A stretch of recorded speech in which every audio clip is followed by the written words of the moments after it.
1절 보시면 사랑을 받는 자녀, 우리가 하나님의 자녀라는 말씀이 있고, 그 다음에 너희는 하나님을 본받는 자가 되라. 좀 이따 말씀드리지만 이 본받는 자라고 하는 말은 원어상으로는 웅변하는 것을 이야기합니다. 비메사 시 하는 말인데 좀 이따 다시 말씀드리겠습니다. 그래서 2절에 보시면 너희를 사랑한 것 같이 그리스도께서 우리를 사랑한 것 같이 우리도 서로 사랑하라. 그리고 하는 것은 그 사랑을 행하라. 이렇게 이야기합니다. 그러면 그 행하는 것이 뭐냐? 그러니까 음행과 온갖 더러운 탐욕을 행하지 말고, 그 다음에 4절에 보시면 3절에 보시면 그 탐욕을 행하지 말고 성도들에게 마땅한 거니라.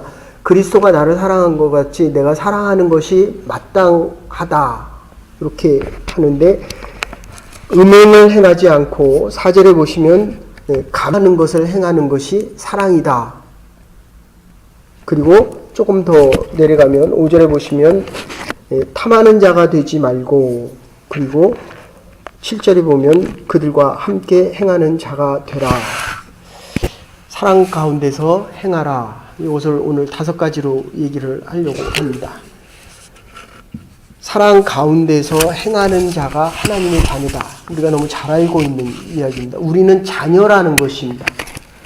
그러니까 선한 일을 행해서 자녀가 되는 것이 아니라, 출애굽기 20장 2절에서도 나는 너를 애굽 땅 종되었던 곳에서 인도하여 낸 너희 하나님 여호와라. 나 외에는 다른 신 섬기지 말아라. 그러니까 종되었던 곳에서 자녀된 곳으로 바꿨습니다.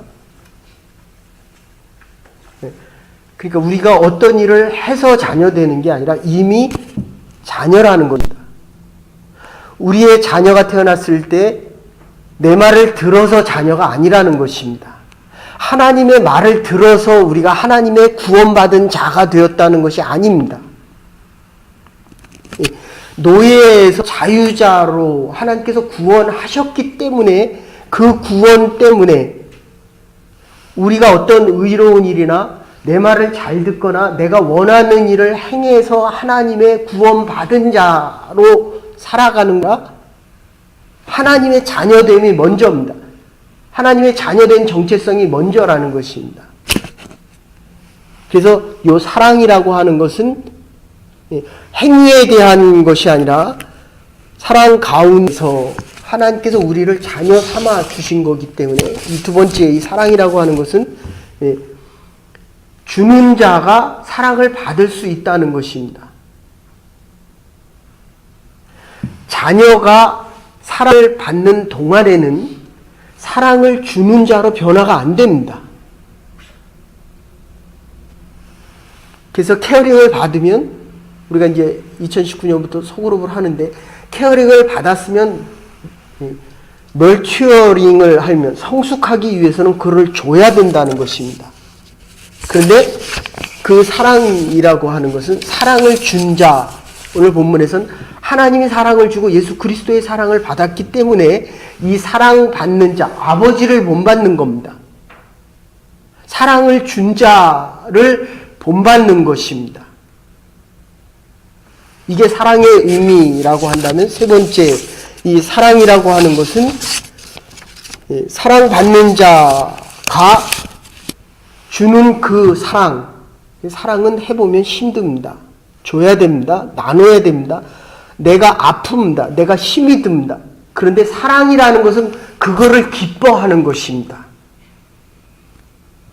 근데 자녀들은 사랑을 계속 받기를 원하는 동안에는, 내가 원하는 게 되지 않으면 사랑을 받는 자로 계속 살면, 내가 원하는 게 되지 않으면 참 아픕니다. 그래서 얼마 전에도 그런 말씀 드렸습니다. 특히 이민교회는 더 그런 것 같아요. 일을 하러 옵니다. 일을 해야죠. 목사는 말씀을 가르쳐야 되고, 그리고 지도자는, 소그룹 지도자는 또 사랑을 나눠야 되고, 그런데 제일 어려운 거는 뭐냐? 이 being, 하나님의 자녀가 된 이게 먼저 되는 것이 아니라 자꾸 행위가 먼저 됩니다. 태스크가 먼저 됩니다. 사명이 먼저 됩니다. 아닙니다. 소명이 먼저입니다. 부르심이 먼저입니다. 하나님의 구원받은 게 먼저입니다. 구원받은 자로 살아가야 그 일이 주의 일이 됩니다. 근데 이 부르심이 먼저, 이 콜링이 먼저 되지 않으면 자꾸 일을 많이 하다가 일이 없으면 떠납니다. 그런데 하나님 우리에게 원하는 것은 이 부르심이 먼저다. 하나님 아버지를 본받는 겁니다. 사랑을 줘야 사랑을 받을 수 있고 아버지의 사랑을 본받는 것이다 라고 한다면 이 세 번째, 줘도 기쁜 겁니다. 주면서 아프고 힘들어도 기쁜 겁니다. 이 기쁨이 어떻게 나타나냐 하는 것은 이 결론에서 탐욕에 따르지 말고 감사해라. 줘도 기쁘다는 겁니다. 힘들어도 기쁘다는 것입니다. 없어도 기쁜 것입니다. 내가 일을 못해도 기쁩니다. 병들어서 팔다리가 못 움직여도 기쁨이 먼저라는 것입니다. 그 기쁨에 대한 것은 오늘 본문에서는 탐욕에 가지 않고, 그래서 고린도전서 15장에서는 이렇게 얘기합니다. 속지 말라. 악한 동물들은 선한 행실을 더럽게 하나니 깨어 의를 행하고 죄를 짓지 말아라. 하나님을 못하는 자가 있기로 내가 너희를 부끄럽게 하기 위하여 말하노라 라고 이야기합니다. 감사가 지금 없다는 것은 내가 원하는 탐욕, 그래서 지난주에 말씀드렸습니다. 네가 나를 사랑하기 때문에 내가 너를 사랑하겠다. 이거 율법입니다. 네가 나에게 요만큼 양보를 했으니까 나도 요만큼 양보하겠다. 이거 율법입니다. 그런데 네가 나를 사랑하지 않아도 내가 너를 사랑하겠다. 이거 집착입니다. 지금 대한민국 정부 이 대통령이란 분이 그렇게 겸손하고 그렇게 모든 사람과 소통을 하더니 경제가 그렇게 어렵고 많은 사람이 대한민국의 3분의 1, 요새는 한 60% 넘어가는 거예요. 모든 사람들이 다 힘들고 괴롭다라고 하는데 내가 하는 정책에는 문제가 없다. 네가 나를 사랑하든 사랑하지 않든 내가 너를 사랑하겠다. 독선입니다. 나는 백성과 국민을 위해서 이렇게 애를 쓰고 이렇게 백성을 사랑한다. 그래서 지난주에 말씀드린 것은 그리스도의 사랑으로 사랑을 하라. 오늘 본문에서는 예수 그리스도가 너희를 사랑한 것 같이 너희도 사랑을 행하라. 그 앞에 있는 게 본받으라는 겁니다. 하나님의 사랑을 본받으라. 너희가 그리스도의 자녀된 것을 알고 행하라. 이렇게 되어 있습니다. 조금 더 자세히 설명드리면 이 바울 서신에서는 늘 두 가지로 나눠져 있습니다. 로마서를 보면 8장, 9장까지는 교리적인 이야기를 합니다. 오늘 본문도 우리가 4장, 지난주까지는 교리적인 겁니다. 예정이 뭐냐, 섭리가 뭐냐, 경륜이 뭐냐, 하나님께서 행하시려고 하는 뜻이 그러니까 참 어렵고 힘이 듭니다. 이유는 바울이 에베소는 목회서신이기 때문에 가지 않고 얘기를 합니다. 그러니까 교리적인 원칙을 모르니까 생활 속에서 내가 하면서도 이게 옳은지 틀린지를 모릅니다. 그러니까 하는 것은 하나님을 본받으라고 하는 것은 하나님의 교리, 원칙, 방법. 그런데 그 생활에서 어떻게 적용하느냐에 대한 것은 이게 지금 5장부터 나오는 것입니다. 제가 목회 말씀을 전하는 거 40년 했습니다. 근데 이제 조금 알겠습니다. 이제 신학도 했고 그래서 이 설교를 할 때는 늘 서의를 합니다. 이 원어가 뭐냐? 그 당시 쓰였던 이 말의 그 뜻은 뭐냐? 서기를 하면 그 다음에 그거를 현대사회에 맞게 주석을 합니다. 그 다음에 이 말씀이 내 삶 속에서 어떻게 적용될 수 있는지를 예화를 들기도 하고 좀 더 신앙 고백적인 얘기를 하기도 하고 어쨌든 이 교리, 원칙이 있다고 한다면 이 원칙을 생활 속에서 어떻게 적용할 수 있을까? 윤리에 대한 기준과 행위에 대한 근본과 원리를 가르쳐 주는 것입니다. 그래서 제가 이때까지 목회를 하면서 CCC에서 2년, 3년 원리, 원칙, 하나님의 말씀을 기초로 배운 사람과 교회에서 7년에서 10년 생활한 사람의 생활 상태, 믿음의 상태를 비교해 보면 CCC에서 훈련받은 사람이 월등히 낫습니다. 이 교리에 대한 부분을 잘 알고 있기 때문입니다. 하나님의 말씀을 잘 알고 있기 때문입니다. 그러니까 생활하면서 이 윤리적인 기독교인의 삶을 살아가는데 바로 이 기독교인의 정체성, 너희는 하나님의 자녀다. 이게 잘 안 흔들립니다. 너희를 종되었던 애굽 땅에서 내가 너를 구원하였다. 나 여호와다. 그렇기 때문에 다른 신을 섬기지 말아라. 여러분들, 이 기독교에 대한 구원은 절대적입니다. 예수 그리스도께서 이 땅에 오셔서 우리를 위하여 대신 희생제물로, 이슬람교에도 겉으로 보면 교리가 비슷한 것 같지만 불교에서도 열반의 세계를 얘기하지만 다른 하나가 딱 있다고 한다면 예수 그리스도께서 우리를 위하여 희생 제물로 돌아가시고 조금 더 나가면 그분이 죽었다가 부활하셨다는 겁니다. 그래서 이 신학적으로 교리적으로 제일 어려운 문제는 인간이 과연 부활했겠느냐에 대한 문제. 이거를 2000년 동안 지금 논쟁 가운데서 이야기하는 것입니다. 그래서 우리는 그거를 받아들이면 구원을 얻는다. 현재적인 구원뿐만 아니라 영원한 구원을 얻을 수 있다. 그것이 사랑이라는 것입니다. 가장 큰 사랑은, 기독교에서 얘기하는 가장 큰 사랑은 내가 구원받은 자요, 내가 하나님의 자녀요, 하나님의 사랑을 지금도 받고 있다는 겁니다. 이민사회에서 우리의 모습이 어떻습니까? 별별 일 없습니다. 아무리 성공했다 그래도 뭐 국회의원이 이제까지 이민사 한 40년, 50년 되자 한 명, 두 명 나올까 말까. 아웃사이더들입니다. 참 우리의 존재가, 비잉이라고 하는 우리 존재 자체가 참 무가치해 보이고 무의미해 보입니다. 그런데도 하나님은 저와 여러분을 사랑하신다는 것. 이게 복음입니다.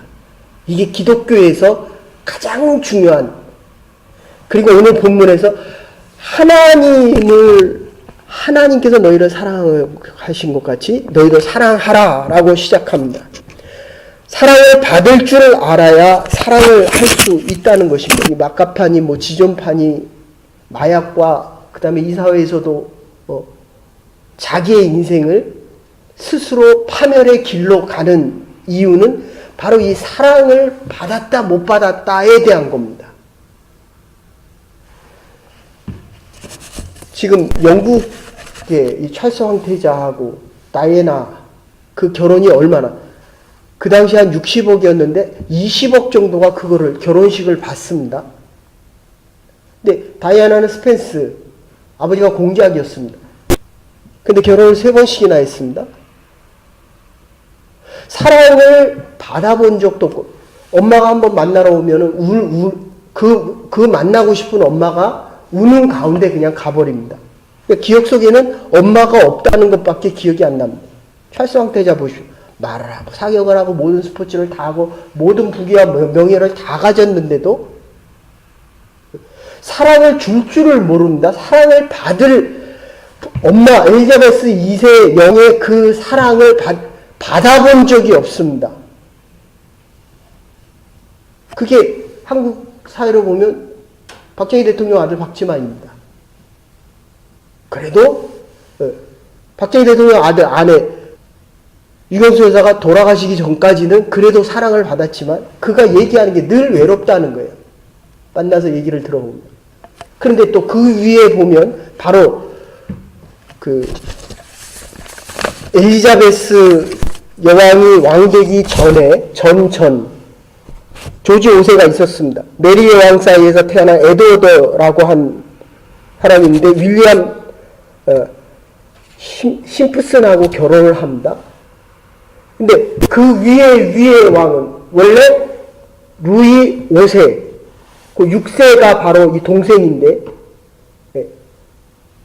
에드워드의 동생이 됐는데, 이 에드워드는 또 뭐라고 얘기하냐면, 한 여인, 미국 심프슨하고 만나서 결혼하면서, 내가 이 여인을 사랑해서 결혼한, 그러니까, 영국 왕실에서 그걸 불허를 내렸습니다. 결혼할 수 없다. 근데 왕위를 내려놓고 가서 루이 6세가 동생이 왕입니다. 내가 모든 것을 이 영국이란 나라를 통치하기 위해서 한 여인을 사랑하지 못하는데 내가 어떻게 이 나라를 통치하지? 그럼 왕위를 버리고 합니다. 그러니까 누구는 이 사랑을 위해서 왕위를 버리기도 하지만 누구는 그러니까 지금 찰스 황태자는 모든 걸 다 가졌는데도 바로 이 사랑을 알지 못해서 사랑을 주지 못하고 결국 이혼하는 인생을 살아가게 됩니다. 사랑할 줄을 모르면 사랑받을 줄도 모르게 된다는 것입니다. 사람은 어떤 때 남을 사랑한다 하더라도 그것은 사랑이 아니고 내가 사랑할 때까지 내가 너를 사랑한다. 이게 집착이 된다는 겁니다. 그게 오늘 본문에서는 추악한 일들로 등장하고 있습니다. 그래서 어거스틴은 사람을 자기가 가진 것으로 명예와 지위로 평가하는 게 아니라 사랑의 크기로 평가된다. 사랑이 얼마나 많으냐에 따라서 그 사람의 삶이 평가된다. 가가와 도요 히코, 일본에서는 기독교, 개신교를 퍼뜨리는데 아주 중추적인 역할을 했던 사람입니다. 첩의 아들이었거든요. 그 때문에 너무 고민하고 술과 마약으로 지내다가 어느 날 지나가면서 예수 믿으면 구원받습니다. 그리고 당신은 하나님의 자녀입니다. 이게 지금 우리가 이 세상을 살아가면서 너무 세상의 자녀로 살아가는 것 같습니다. 저 역시도 그런 것 같습니다. 세상의 작은 문제에 너무 많이 흔들립니다. 그랬더니 이 가가와가 그렇게 물어봐요.